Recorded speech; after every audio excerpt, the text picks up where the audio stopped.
بسم اللہ الرحمن الرحیم۔ السلام علیکم۔ ہمارے چینل میں آپ سب کو بہت خوش آمدید۔ رمضان کے 10ویں روزے کے وظائف لے کر آپ کی خدمت میں حاضر ہیں۔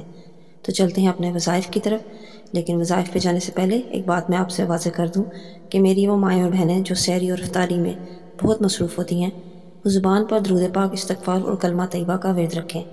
افطاری پر کہیں جانا ہو تو عشاء کے بعد سارے دن کی تسبیحات اکٹھی بھی پڑھی جا سکتی ہیں۔ دین میں کوئی سختی نہیں ہے، بس صرف ادائیگی اور ہمیشگی رہنی چاہیے۔ اب چلتے ہیں اپنے وظیفے کی طرف۔ 10واں روزہ، بعد نماز فجر پنجم کلمہ استغفار 11 مرتبہ پڑھیں۔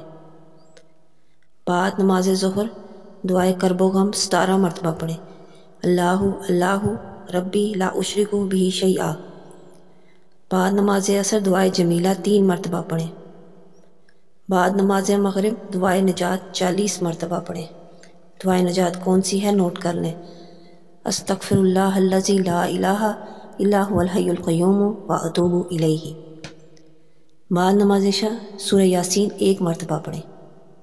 یہ تھے ہمارے 10ویں روزے کے دن کرنے والے تمام وظائف۔ اللہ پاک ہمارے تمام وظائف اور عبادات کو قبول و منظور فرمائے، آمین۔ ملتے ہیں نیکسٹ ویڈیو میں ایک نیو ٹاپک کے ساتھ۔ اللہ حافظ۔